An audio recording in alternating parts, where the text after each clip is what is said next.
네, 안녕하세요. 테슬라 투자로 은퇴하기 아트라운 TV입니다. 오늘 주제는요, 페이스북 외 급락, 테슬라 인도량 380만 대 520만이라는 주제로 말씀을 드리겠고요.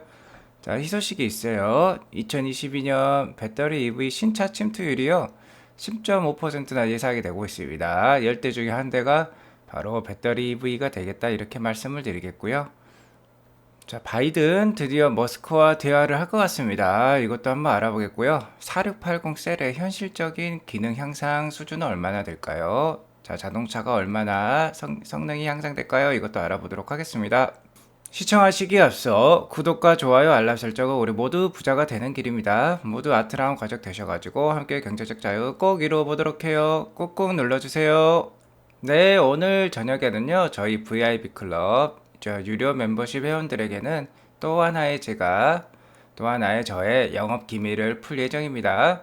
자, 나스닥이 안정되면 올해 테슬라가 얼마까지 오를 수 있을까요? 오늘 한번 테슬라 주가의 고점, 올해의 고점에 대해서 제가 자세하고 쉽게 분석한 내용을 오늘 라이브 방송으로 저희 회원님들과 공유할 예정입니다. 금요일 오후 10시에 할 예정이고요. 자, 많은 분들께서 좀 참석해 주시면 좋겠고, 자, 이 방송 제가 최근에 테슬라 주가 저점에 대해서도 자세하고 쉽게 분석을 해 드렸어요. 그 영상도 지금 VIP 회원이 되시면 보실 수 있습니다. 자, 많이들 가입하셔가지고 저와 함께 좋은 인사이트 나누셨으면 좋겠어요. 물론 제가 테슬라 투자로 은퇴하기뿐만 아니라 테슬라 단타로 월급 벌기도 하고 있죠. 저희 VIP 회원님들과 아주 좋게 투자를 잘 진행하고 있다, 이렇게 말씀드리도록 하겠습니다. 다시 한번 가입 방법을 설명드리자면, 모든 영상, 자, 핸드폰 모든 영상에 보시면 이렇게 가입 버튼이 있어요. 자, 가입 버튼 누르시면 VIP 클럽 회원에 가입하실 수 있다, 제가 이렇게 말씀을 드리도록 하겠습니다. 네, 그럼 오늘 시장 한번 살펴보고 가도록 하겠습니다. 네, 나스닥 위기 상황이 아직 꺼지지 않았습니다. 계속해서 위기 상황이에요. 제가 계속 말씀드렸듯이 나스닥 생명선 121선 밑에 지금 놓여 있고, 아직 121선 위에 올라가 있지 않은 상황이면 제가 위기 상황이라고 했죠. 나스닥이 최근 한 4거래일 연속 상승을 보여주었었는데요, 오늘 크게 하락했습니다. 이렇게 크게 하락시킨 이유는 메타, 그러니까 페이스북의 역할이 컸는데요. 자, 아직도 나스닥 위기 상황이다, 제가 그렇게 말씀을 드렸고, 나스닥의 201선, 자, 주봉으로 보면요, 나스닥의, 자, 120 주봉이 있습니다. 120 주봉이 지금 12,000 초반이에요. 12,068 정도 되네요. 자, 여기까지도 언제든지 하락할 수 있으니까 제가 조심하라고 말씀을 드렸죠. 그래서 13,000 초반에서 뭐 한번 매수를 했다면 12,000 자, 초반까지도 열어두고 그렇게 주식을 매집을 해 나가셨으면 좋겠습니다. 항상 위기의식을 가지셔야 된다는 거예요. 자, 그렇기 때문에 아직도 나스닥이 위기 상황이니까 오늘도 3.74%나 빠졌고, 나스닥이 이렇게 빠지면서 역시 10년물 국채금리는 나스닥이 빠진 만큼 올랐어요. 3.96%가 올라서 다시 1.8 이상으로 올라왔습니다. 1.836으로 오늘 기록을 했고요. 가장 최근에 고점이라 할 수 있는 1.884까지는 아직 좀 남아있지만, 다시 한번 위기 상황이란 거 명심하시기 바랍니다. 그리고 오늘 원유 가격은 90불, 2% 넘게 또 올랐다. 자, 계속해서 인플레이션 우려가 생기고 있는데, 자, 원유 가격에는 지정학적 리스크, 정치적 리스크도 작용하고 있죠. 자, 러시아와 우크라이나 그리고 서방 세력의 대립 때문에 자, 이렇게 유가도 좀 오르고 있다, 이렇게 보시면 될 것 같아요. 자, CNBC는 얘기를 하고 있어요. 자, 마이크로소프트라든지 구글에서 호실적을 발표하면서 또 낙관론이 형성이 됐었지만, 자, 오늘 거기에 찬물을 끼얹은 게 페이스북이었습니다. 페이스북이 오늘 투심을 상당히 악화시켰어요. 그래서 뉴욕 증시가 자, 급락을 했다, 이렇게 보시면 될 것 같고, 아마존도 오늘 많이 빠졌습니다. 하지만 테슬라는 상당히 선방했던 거 아셨겠죠? 자, 테슬라 주가 차트 보겠습니다. 애프터에서 지금 900불을 넘겼어요. 다시 907불 정도 기록을 하고 있고요. 오늘 마감은 1.6%가 떨어진 891불로 마감을 했었습니다. 그래도 오늘 고가를 937불까지도 기록을 했었고요. 오늘 그래도 양봉으로 마감을 했습니다. 자, 엄청나게 잘 버티고 있는 거예요. 지금 다시 한번 900불 위로 올라서 있다, 이렇게 보시면 될 것 같습니다. 900불의 지지 라인이 진짜 정말 단단하네요. 자, 800불 초반이나 700불대 주가는 잠깐 보여주고 만다는 것이죠. 그래서 900불 위로 쉽게 올라갈 수 있는 게 테슬라 주가다. 그러니까 하루에도 100불씩 움직일 수 있는 게 테슬라 주가이니까 저희가 테슬라 단타로 월급 벌기도 하고 있는 것이죠. 자, 그래도 제가 좀 전에 말씀드렸듯이 나스닥이 아직도 여전히 위기 상황이니까 테슬라 주가도 좀 더 보수적으로 바라보시기 바랍니다. 그래서 제가 2월 장투일기용 예상 매수가를 새로 정했어요. 그걸 한번 알아보도록 할게요. 제가 1월까지 장투용으로 169주를 모았습니다. 1월 달에 테슬라 주가 하락이 많이 있었기 때문에 801불에 20주, 883불에 20주 이렇게 1월 달에 아주 많은 주식을 샀어요. 1월 달에 거의 뭐 한 70주 정도를 샀었습니다. 1월 달 주가 하락이 심했기 때문에 제가 주식을 많이 모았다 이렇게 보시면 될 것 같고요. 자, 2월 장투일기 예약 매수가 제가 이렇게 정했습니다. 자, 여기 확대해서 보이시죠? 제가 매달 2주 정도는요, 월 초반에 그냥 샀었는데요. 이번에 지금 나스닥이 위기 상황이니까 좀 가격을 낮췄어요. 그래서 865불에 2주, 또 혹시 모를 급락에 대비하기 위해서 801불에 8주, 788불에 10주 정도 이렇게 예약 매수를 걸어놨다 이렇게 보시면 될 것 같아요. 자, 테슬라 장기 투자로 자, 주식 모아 가시는 분들 자, 참고하시기 바랍니다. 하지만 지금 뭐 900불대 초반이나 800불대 후반 가격도 좋은 가격이에요. 그래서 그냥 돈 생기면 그냥 사시는 분들은 지금 뭐 2주 정도 사셔도 괜찮을 것 같다 제가 이렇게 말씀드리겠습니다. 어쨌든 뭐 올라도 좋고 내리면 더 좋고 라는 마인드로 오르면은 뭐 제가 가지고 있는 주식들의 가치가 오르니까 상관없고요. 자, 내리면은 이렇게 좀 낮은 가격에 좀 더 많이 모아가겠다는 게 저의 생각인 거죠. 자, 이렇게 천천히 하셔도 상관없습니다. 자, 마음 편하게 가지시기 바랍니다. 자, 그래서 다시 시장을 보면요. 오늘 맵을 보면 자, 나스닥 성장주들 처참합니다. 자, 피를 철철 흘리고 있어요. 이렇게 기억자로 제가 나스닥 성장주들이 많이 포진하고 있다 말씀드렸죠. 자, 그나마 애플과 테슬라는 1.6%대 하락으로 상당히 선방을 했고, 테슬라는 지금 애프터마켓에 900불, 907불까지 오르고 있는 상황입니다. 자, 오늘 주가에 상당한 하락을 이끌었던 거는 페이스북입니다. 26%가 넘는 하락이 있었고, 아마존도 7%가 넘는 급락이 있었습니다. 그리고 오늘 반도체 영역 많이 좋지 않았어요. 엔비디아가 5% 넘게 하락하면서 반도체 주식들 하락을 이끌었다 이렇게 보시면 될 것 같습니다. 그리고 최근 안 좋은 넷플릭스도 5% 넘게 급락이 있었고요. 페이팔도 어저께 20%가 넘는 하락이 있었는데 오늘도 6% 넘게 하락이 있었다. 시장이 전반적으로 좋지 않은 가운데 컨슈머 디펜시브 그러니까 경기 방어주라 할 수 있겠죠. 경기 방어주에서만 녹색 좀 띄고 있고 자, 일부 헬스케어주 쪽만 좀 녹색을 띄고 있다. 헬스케어도 방어주 성격을 가지고 있죠. 약도 끊을 수가 없는 게 약입니다. 한번 먹게 되면 계속 먹어야 되는 게 또 제약 회사 제품들이죠. 자, 이렇게 경기 방어주들만 오늘 좀 선방을 했다 이렇게 보시면 될 것 같아요. 오늘 유가가 올랐는데 에너지 주식도 그렇게 좋지는 않았습니다. 자, 아무튼 제가 테슬라 장기 투자자분들을 위해서 계속 이렇게 제시를 해드리고 있죠. 자, 올해 주가 가이드라인 이렇게 제시를 해드렸습니다. 그래서 850에서 700불 사이 아주 저가이기 때문에 좀 적극적으로 모아가시라는 거죠. 자, 그래도 보수적으로 700불까지도 바라봐라 제가 이렇게 얘기를 계속 드리고 있습니다. 하지만 연말에 가면 테슬라 종가는 그래도 한 1500불 근방에서 마감하지 않을까 그렇게 생각을 하고 있어요. 테슬라가 워낙 주가 뭐 상승뿐만 아니라 기업의 실적 가치가 올라가고 있기 때문에 그리고 또 연말에 일론 머스크가 레벨 4 자율주행도 할 수 있다고도 했죠. 자, 그게 어느 정도 시장에서 인정을 받게 되면 1800불, 2000불까지도 충분히 올라갈 수 있다 이렇게 제가 말씀을 드리고 싶어요. 자, 그럼 오늘 제가 포커스를 하고 있는 주요 뉴스들 전달해 드리도록 하겠습니다. 먼저 메타 페이스북의 급락 관련해서 제가 말씀을 드릴게요. 자, 이게 바로 주식입니다. 금일 메타의 급락은 역사상 가장 큰 시총의 증발이었어요. 주식이 이렇게 급등락이 심하다는 거죠. 그러니까 애초에 자신이 마인드를 잘 정립할 수 없고 본인께서 투자하고 계신 종목에 대한 철저한 이해가 없으면은 주식 투자를 안 하시는 게 좋습니다. 싸워서 이길 수 없는 게임이라는 거죠. 공부를 많이 하셔야 돼요. 자, 오늘 메타가 왜 이렇게 급락했는지 알아보도록 하겠습니다. 일단 여기 블룸버그에서 제시한 표를 보면요. 메타 플랫폼 그러니까 페이스북이죠. 페이스북이 2월 3일 단 하루 만에 시총이요. 한 200조가 넘는 시총이 증발했다는 겁니다. 195 빌리언이죠, 이건. 자, 200조라고 하면은 잘 가늠이 안 되시죠? 거의 뭐 삼성전자 시총의 절반 정도가 날아갔다 보시면 돼요. 삼성전자 절반이 사라져 버렸다는 건 엄청나게 많은 시총이 증발한 거죠.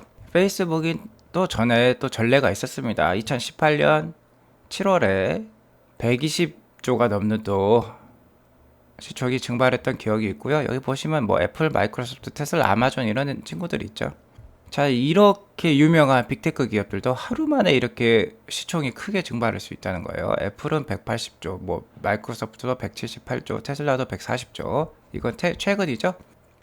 11월에 자 테슬라는 11월에 1243불 고점을 찍고 자 이렇게 또 급락을 한 적이 있습니다. 이렇게 너무 급박하게 올랐기 때문에 테슬라도 급박하게 빠졌던 거죠. 아무래도 너무 기업 가치에 대비해서 주가가 너무 급하게 상승하면 공매도 세력들의 집중 타겟이 됩니다. 그래서 이렇게 좀 많이 빠질 때가 있었어요. 하지만 지금 테슬라 주가도 너무 싸다 제가 이렇게 계속 말씀을 드리고 있습니다. 아무튼 오늘의 페이스북의 급락은요, 기대에 미치지 못한 실적 플러스 미래 가치의 모호함이 만들어낸 결과라고 할 수 있어요. 최근에 테슬라는 기대를 훨씬 뛰어넘는 실적을 발표를 했기 때문에 최근에 나스닥 급락과 같은 상황에서도 잘 주가가 버티고 있는 것이라고 보시면 됩니다. 하지만 뭐 메타 같은 경우는요, 기대에 미치지 못한 실적에 더해서 미래 가치의 모호함이 지금의 20% 넘는 하락을 만들어냈다 이렇게 보시면 될 것 같아요. 일단은 뭐 4분기 순이익이요 1년 전보다 8% 감소했습니다. 테슬라도 뭐 거의 70% 80% 상승을 했죠. 영업이익으로 그러니까 순이익으로 따지면 테슬라는 거의 3배가 넘게 올랐습니다. EPS 기준으로 0.8에서 2.54까지 자 전년 동기 대비 올랐으니까 테슬라도 뭐 3배가 300% 넘게 이렇게 상승이 있었는데도 주가가 지금 이런 거 보면은 당연히 페이스북은 이 정도 하락하는 게 맞겠죠. 그리고 미래의 가치에 대해서도 지금 애매합니다. 왜 그러냐면 영상 중심인 유튜브랑 틱톡이 굉장한 성장세를 보이고 있어요. 그러면 뭐 페이스북 입지에 충분히 타격을 줄 수 있겠죠. 또한 뭐 애플이 사생활 보호 기능, 특히 위치 기반 서비스였죠. 메타가 열심히 하려고 했던 그런 위치 기반 광고들을 못하게 지금 막아버렸죠. 그래서 애플의 사생활 보호 기능 등으로 메타의 그러니까 페이스북의 매출 증가율이 둔화될 것으로 예상이 되고 있습니다. 그래서 페이스북이 사명도 메타로 바꾸면서 우리는 메타버스로 새롭게 도약하겠다라고도 이야기를 한 이유가 바로 이런 것들 때문이겠죠. 페이스북은요, 이분 키쇼라는 제가 팔로잉하는 트위터 분에 따르면 Facebook's value increased by 900 billion입니다. 자, 9년 만에 900조, 우리나라도 뭐 1000조가 넘겠네요. 1000조가 넘는 시가총액 상승이 있었는데 단 하루 만에 24시간이죠. 단 하루 만에 200조가 날라갔어요.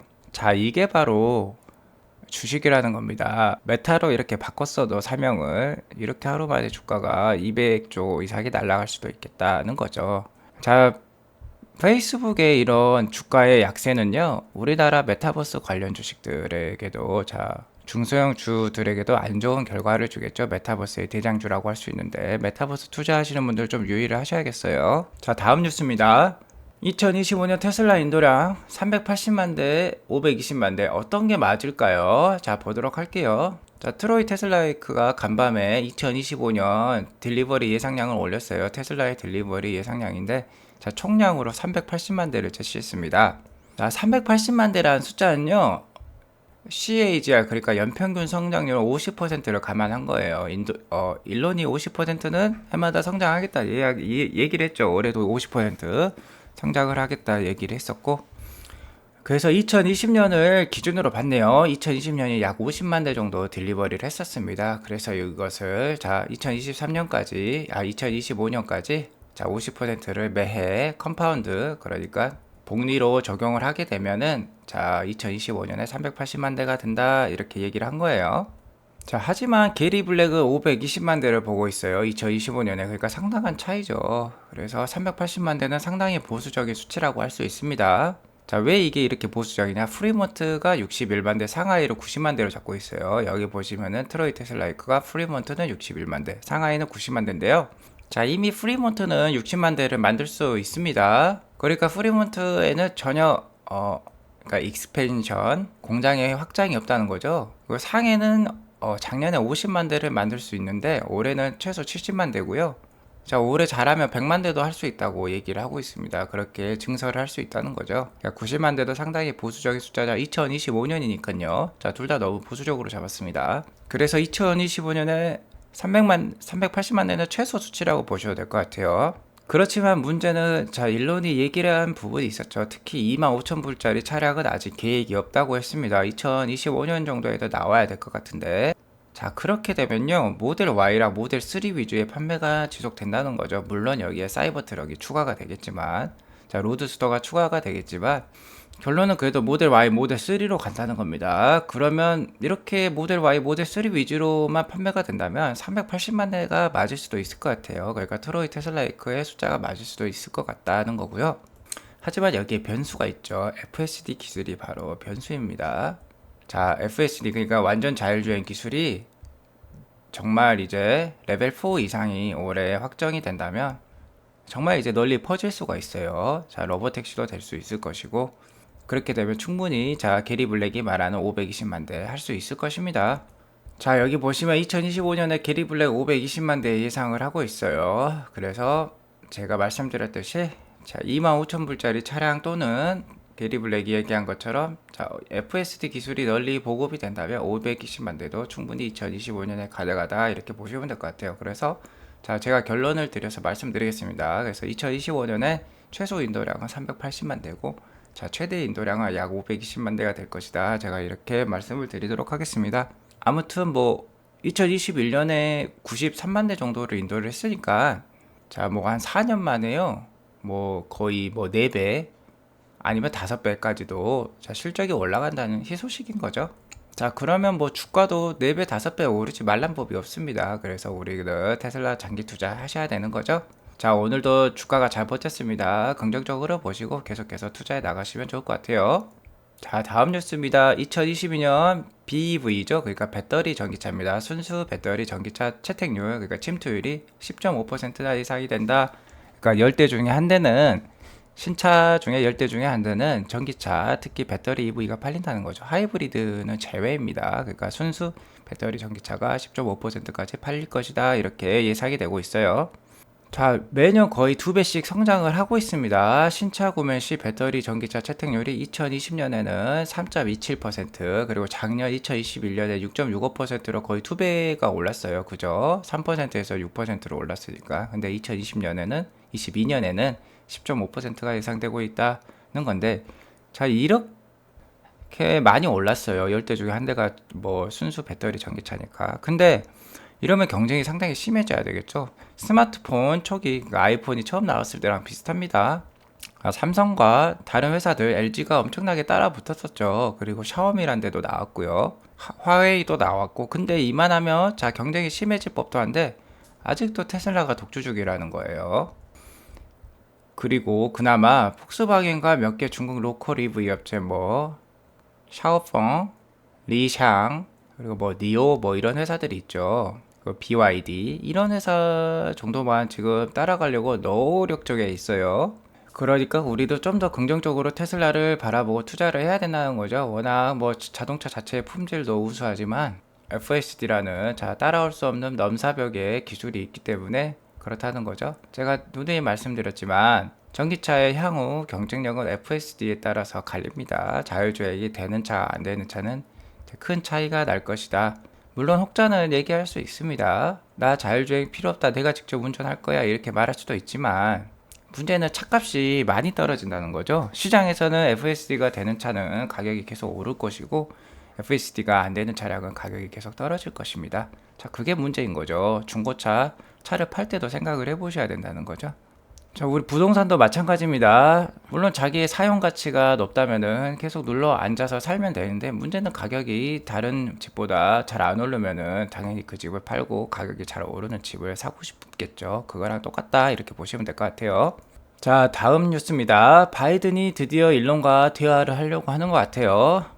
자, 그간 뭐 미국 행정부의 얘기에 따르면요, EV 혁명에 테슬라는 없었어요. GM만 있었죠, 항상. 자, 바이든이 이렇게 연설할 때, 특히 뭐 EV와 관련돼서 연설할 때 GM을 초청해서 얘기를 했죠. GM CEO 그 말이죠. 즉, 말이 당신이 해냈다.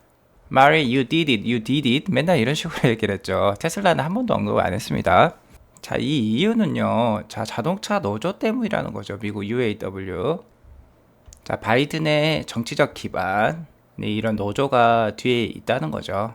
테슬라는 노조가 없습니다. 그래서 노조가 있는 GM, 포드 뭐 이런 데만 계속 이렇게 바이든이 인정을 해줬죠. 하지만 기술 앞에 장사가 없는 것 같습니다. 테슬라는 특히 반도체 공급망 부족, 칩 쇼티지죠. 칩 쇼리지 문제를 잘 해결해서 계속해서 판매량을 늘리고 있죠. 하지만 다른 회사들은 그렇지 못하고 있습니다. 그래서 미국 행정부에서요, 머스크랑 협의할 용의가 생겼어요. 그래서 협의를 하자고 지금 제안을 한 상황입니다.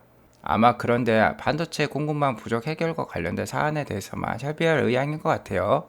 아무튼 그래도 테슬라의 EV 리더십, 전기차 리더십을 인정해달라고 계속해서 바이든 행정부에 사람들이 요청을 하고 있어요. 우리나라 뭐 청원을 넣었듯이 청와대 청원 넣는 거 있지 않습니까? 인터넷에서. 그렇게 해서 지금 5만 명 이상이 벌써 설명을 했다고 합니다. 자, 언젠가는 바이든의 입에서 얘기가 나올 겁니다.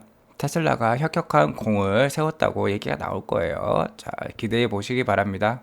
자, 마지막으로요, 4680 셀의 효용에 대해서 한 번 더 얘기를 해드릴게요. 모델 3에 들어가는 4680 셀 수는 980개로 추정이 됩니다. 멀로 할아버지들이 얘기를 하고 있어요. 보시면 이게 이제 4680 셀인데 이 차체 안에 바로 들어가는 거죠. 자동차 하부에 들어가서 구조 배터리 역할을 합니다. 하나의 구조, 그러니까 스트럭처를 이룬다는 거예요. 이 배터리 팩 자체가. 그래서 전에 일론이 이제 배터리 대에 얘기할 때는 한 960개 정도 들어가지 않을까 이렇게 얘기를 했는데 일단은 980개 정도로 예상이 되고 있어요. 현재 2170 팩이 들어가죠. 2170 팩은 4680보다 당연히 작은 배터리 팩입니다. 자, 2170 팩은 셀 수가 4416개가 차량 하부에 들어가요. 그리고 하나당 전력이 4.8A, 3.7V의 전력 힘을 가지고 있습니다. 그래서 4416개니까 이게 78.4kWh의 전력량을 가지고 있어요. 하지만 4680 셀당 에너지는요, 2170의 5배나 된다고 합니다. 크기도 크지만 뭐 효율을 상당히 올렸으니까 5배나 된다고 해요. 그러니까 2170의 암페어는 4.8 정도였죠. 여기 나오지 않습니까? 그래서 4680은 이것의 5배니까 24암페어까지 올라간다. 그러면 980개라고 했죠. 자, 모델 3에 980개의 4680 셀이 들어가고, 자, 이렇게 해서 전력량이 나오니까, 자, 이거 곱하기 이렇게 하면은 87kWh가 나와요. 그래서 이렇게 kWh 증가 등으로 보면 셀만 4680으로 바꾸고 차는 모델 3 기존 차량을 그대로 유지한다고 하면은 주행거리는 11% 정도 증가가 됩니다. 그래서 기존 지금 롱레인지가 530km를 가는데요, 590km까지 증가를 할 것 같아요. 이거는 뭐 최소 증가량이죠. 자, 이것도 상당합니다. 거의 이제 600km까지 가까이 가니까 내연기관에 버금가는 그런 마일리지를 보여줄 수가 있는 거죠. 자, 출력의 증가가 어마어마하네요. 근데 20% 증가했으니까 기존 480마력에서 576마력까지 올라가요. 자, 576, 400마력 이상도 웬만한 스포츠카급인데 576마력이면 정말 상당하죠. 웬만한 뭐 우리나라 중형차 뭐 소나타가 거의 150에서 200마력 정도 될 겁니다. 근데 576마력이니까 정말 넘사벽의 힘이라고 할 수 있겠죠. 충분한 힘이다 이렇게 보시면 될 것 같아요. 아주 펀카, 그러니까 재밌게 탈 수 있는 차가 될 수 있겠죠. 자, 그래서 오늘 이렇게 잘 알아봤고요. 나 지금도 상당히 좋다는 거, 올해도 전망이 좋습니다. 그래서 테슬라 투자 지금 쌀 때 조금씩 잘 담아가시라 이렇게 말씀을 드리도록 할게요. 나가시기 전에 구독과 좋아요, 알람 설정 꾹꾹 눌러주시기 바랍니다. 오늘 불금이죠. 자, 행복한 금요일, 행복한 주말 보내시기 바랍니다. 감사합니다.